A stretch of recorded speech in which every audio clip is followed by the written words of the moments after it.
Good morning, Emina. Morning. Welcome to another week of SEOs Getting Coffee. We've missed the last two, haven't we? Because I think each one of us were poorly, unfortunately.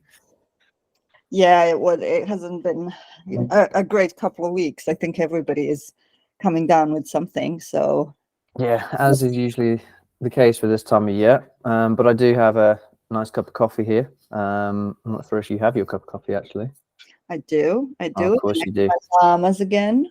I'm llamaing again. I love my llamas. So very cozy, Very good. very nice. So yes, SEOs Getting Coffee is just a weekly discussion about things that are going on in the SEO world, as well as things that we've been working on in SEO really, and anything that kind of comes up that we can discuss. This week, I think something that's been that's come up a few times over the last couple of weeks has been 404 page not found errors. So I think it would be good this week to maybe just discuss, best practices for dealing with, page 404, page not 404 errors, page not found.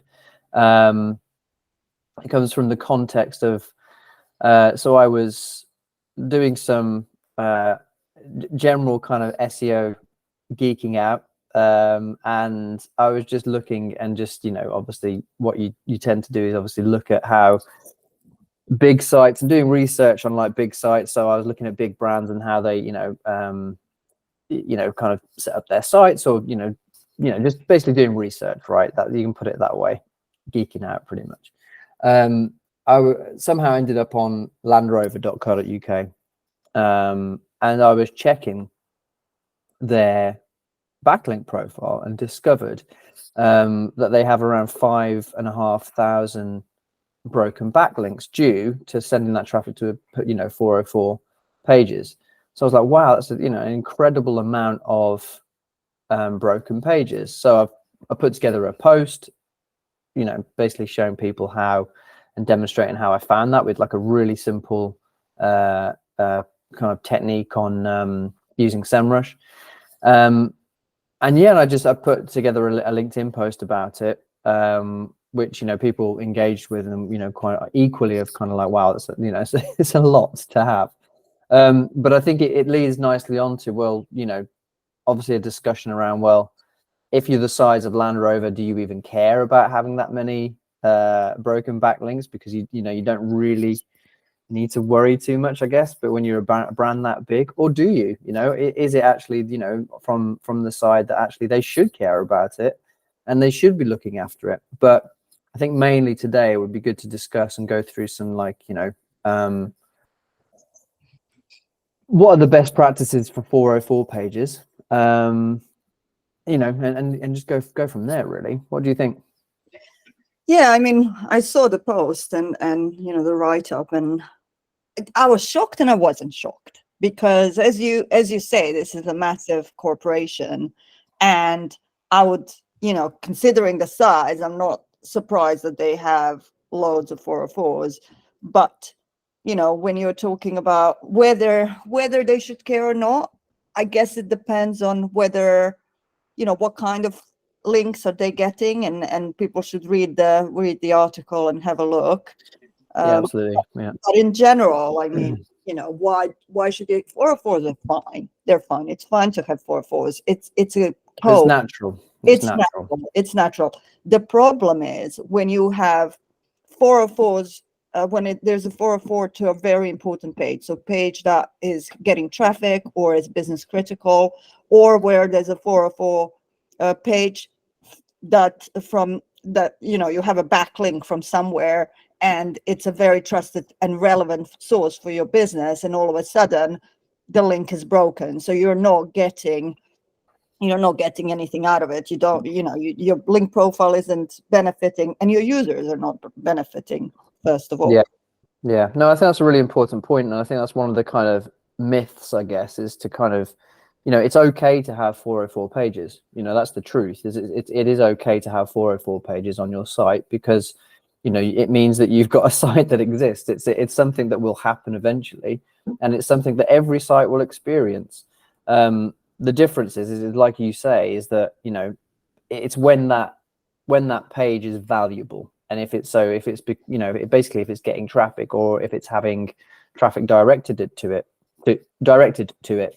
So you not every 404 page also needs to be sorted, right? You could have a 404 page that's just a spelling error on the part of somebody who's directed traffic there, but not every 404 needs to be kind of redirected, because if it's got no anything, say if it's got no backlinks or anything like that, then you can just say, well, it's a 404, it doesn't actually exist, and eventually it will kind of disappear anyway, or it'll get, Google will, for basically 410, which would be obviously this bit that doesn't exist, or it's gone. It's only really you have to care about 404s when they've got links pointing to them, or they're getting traffic directed to them. That's also when Google is going to obviously pay attention, and when the value can actually impact your rankings and your site performance. There is one element there as well in terms of reporting, because I just find it's really annoying. And you mentioned one of the solutions. Should it be a 404 or should it be a 410? Yeah. So the problem that I'm having sometimes is that it just litters the console. So it's incredibly difficult to figure out if you have too many of them. It becomes very difficult to track 404s, because you do need to track them in case you get this situation where the page is valuable. But if you have thousands in your console, it becomes quite difficult to track. So kind of it leads. Absolutely, yeah. I think that's the point as well, to kind of clarify on that, is that exactly that, is that with 404s, is that the general information that we have from Google, to give us an indication, is basically that a 404 should only really be given attention if we have, say, somebody linking to that, or if it's something where it has changed and it is getting traffic, or it used to be indexed and then it's not indexed, and now it's now it's 404, so it's not found. It's obviously putting in a redirect in place. So, but if it's just someone has basically it's a 404 page that gets no traffic or anything like that, then what Google says is that that's not going to have it's not going to have any impact if you kind of leave that 404 there. The ones that are going to have an impact are the ones that have, say, 3 backlinks from great good sources. But then of course that's guidelines and guidance. It's also then kind of weighing it up. So what I would on my side, and what I would recommend, is that you obviously it's obviously common sense and logical for your business and your website, but it's basically keeping a tidy house. It's just keeping everything organized and so if you've got a 404, it doesn't take much to just put a 301 redirect in place, even if it is the case where it's potentially something that just doesn't get any traffic. Well, it doesn't actually take you that much to put a 301 redirect in place, even if you're redirecting it to the correct blog article or whatnot. Yeah, but this is the thing. So there's in my head, there's basically kind of 3 solutions to a 404. One of them is a 301, 302, or a 410. So 410 is completely gone. One of the things to remember is that even if you put a 410 on it, they will still, for the time being, and more, maybe even forever, be a 404 in your console. Yeah. Mm-hmm. Because it's time for Google to actually, and there's been some discussion whether 410s are useful or not. I mean, I personally have seen it where they drop quicker out of the index if you put a 410. Mm-hmm. And then there's this 301, 302. 301 is, moved permanently to another place. 302 is obviously moved temporarily to another place. The only time you would ever use a 302 is if you think that URL is going to be used later on for something. So for example, you have domain name / a guide to, you're working in e-learning, you have the main name / guide to e-learning, and it's out of date. It's, you've decided to take it off. It's a 404 now. And you know that you will be doing this guide again. I mean, I wouldn't personally take it off, but I've seen clients kind of decide to take it off because it's so out of date. What you then do is kind of 301 to a guide that has some of the elements, 302 guide that has some of the elements. And when you're ready to kind of reinstate that guide to e-learning, you reinstate it and take away the 302. So now it's not a 404 anymore. Yeah, absolutely. So that's the only reason why you would ever do a 302. 301, I'm really careful about, like, what I don't like seeing and where the user experience is terrible is when you 301 to something that makes very little or sometimes no sense. I've seen clients do the 301 everything to the homepage, all of the 404 automatically in WordPress to the homepage. Ridiculous. I mean, that is not going to serve the user. You need to redirect them to something that is relevant for the page that you're trying to 404, not to like index of blogs or index homepage or things like that. I mean, I could see how you would perhaps redirect a case study that's no longer on the website to the case study index page, because kind of from a user perspective. Yeah, if you've got like a subdirectory or something like that of case studies, then I think that's the case. I think exactly that is that realistically it's got to be like a like for like or as nearest as possible in terms of the subject matter, in terms of doing like a 301 redirect. So if you've got a blog post that you take down, but the blog post was about dog walking in Brighton and the best dog walks to go on, then you don't want to be then, when that kind of gets taken down, you don't want to be redirecting that to your homepage, because your homepage is a general kind of travel guide site, right? It's that relevance is not quite there. But if you've got, say, another post about the best winter dog walks to go on in Sussex, that could be another candidate that you could think, well, actually that's my nearest content to 301 redirect to, because I know that in that content anyway I've got some information about Brighton. So you've got a much more suitable candidate for your 301 redirect, rather than obviously just going it to the blog page or your home page. And then of course, like we just said, is the next one from that is that if you decided that I'm just like with case studies, right? If you've got a case study that no longer exists, you could put it to your subdirectory of, if you have a subdirectory, folder of case studies on your website, you could 301 redirect to that main page with all your other case studies, for example. Yeah, because, like I always think about the user experience. While I can completely understand, and obviously 404s and SEO and all of that, I'm in SEO, I care about those things. When I'm doing it, I'm like firstly thinking, okay, right, what's the frame of mind of my user? If he landed on this page that's a 404, what is that user looking for? And what is the alternative that I can give them to still kind of fulfill that need? If there is no alternative, then just put a 410 on there and that's it, or leave it a 404 if you don't get thousands and you're littering your console, which I hate. Yeah, absolutely.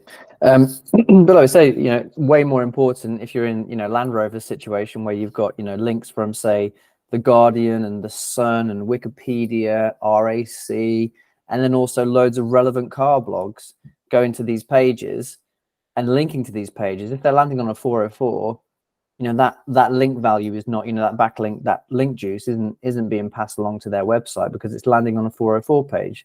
So it's even more important if you've got links like that directing to your 404 pages, if you can get a 301 redirect in place, to obviously pass that link equity really, and that link juice over for your site to benefit from it. So yeah.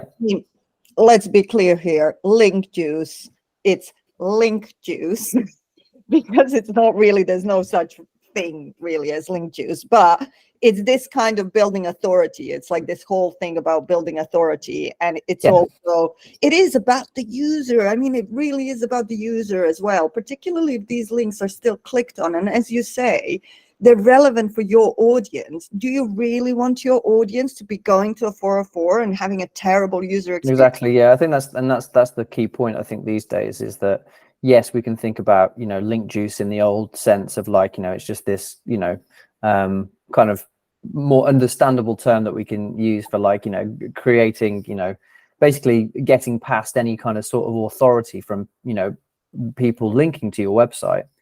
Now, these days, you know, it's meant to be that links don't matter or mean as much these days in terms of like, you know, that what they can do for you and your site. But it goes back to, first and foremost, is what's better for the user. It's better for the user if they click on a link on a source to go to your website, that they do not land on a 404 page. It's better for the user that they get to the content that they're aiming to get to. And that's the main thing. And that's the main reason to look at it. But I do disagree that links don't matter anymore. I think they do matter still. No, I'm not saying they don't matter, but this whole idea that, you know, it comes from like PageRank algorithm, really, which, you know, and that's when it all started. From what I kind of, that's when I started hearing about it more, is this kind of idea of link juice. And while, you know, I'm not saying it is helpful when you're talking to a client that doesn't understand SEO, maybe that's like, it's the quickest way of like explaining some of this very complex stuff. Yeah. But in terms of 404s and in terms of links being important, no, I think they are still important. They're not as absolutely. Well, I think it was a couple of weeks, was it, or maybe months now. Time goes by so quickly. I think it was I can't remember who it was now, but somebody was kind of saying that, you know, links are no longer, you know, a big kind of important role in the search ranking, basically in the algorithm, in terms of, you know, for deciding on, obviously, you know, where you should be placed in the SERPs. However, I don't think that that's necessarily true. I think, you know, links can still be very integral to where you can, you know, get to in the SERPs. Oh, it's part of it. I mean, there's like 200 plus signals. I mean, yeah, we do not know how they're weighted, really. So, you know, it's part of the ecosystem of what you need to be doing, really. yeah. Are we doing, it's an app thing, are we doing a 404 room? Yeah, 404. So I've got one to bring to the table this week, for room 404, is that unnecessary AI integration into any software or tool. And that's a bit of a mouthful, but what I mean by that is every piece of software or SEO, piece of software or tool that you use, or like everything seems to be having like an AI integration, just being kind of like shoehorned into it, just because it's like, you know, the cool thing and the in thing to do. But my point is, not every single piece of software and tool needs to have AI integration. You know, not everything is appropriate, and not everything needs it. You know, if you're doing one thing with your software and you're doing it well, maybe you don't need to integrate AI. You know, so it comes from after a string of, you know, I keep getting emails in my inbox from loads of different softwares, or, oh, we now have AI integrated into our tool or whatnot. And I just think that, you know, it's not always necessary. So I think, yeah, unnecessary AI integration is definitely a bandwagon that's being jumped on, but it's something that I would like to put into room 404 this week. No, I completely agree. There's been like, so I follow a lot of like SaaS marketers and stuff like that, and there's been a whole like uproar about it. It's understandable in SaaS because you have these board members that get like super excited, and they just want to, they think that it's a way to be competitive. But as you say, you know, you have customers leaving because of the fact that the AI integration has slowed everything down, has had a negative impact on the user experience, and it's not like really useful for the tool. Like Zoom is a great example where they took an amazing tool for video recording and kind of put this AI on it, and I've been reading constantly of people saying like, I'm leaving it because now it's just buggy and awful. And you kind of think, if it's not like integral to your brand story and to your messages and the usefulness of your tool, then don't just jump on things. So I agree. Let's 404 that one. Yeah, I think that's the ones that I've kind of thinking about are almost just rehashed versions anyway. They're just using ChatGPT and they're bringing it and kind of integrated it into their software. So it's not even like it's their own AI. Like, they're using obviously ChatGPT and repackaging it in a way that it's like, oh look, we now have a content writer that can help you, and it's like, no, that's just ChatGPT within your software. So yeah, so it's yeah, something that can go in there, I think, for this week. Agreed. Right, brilliant, good to speak. Yeah, let's speak again next week. I hope everybody has something to engage with on this. Like, please feel free to ask us any questions, and please like and share the content if you find it useful. And like I said, yeah, please leave a comment if you have anything that you'd like to add. Yeah, great to speak, Emina. Great to have everybody watch as well. And yeah, we'll see you again soon. See ya. You.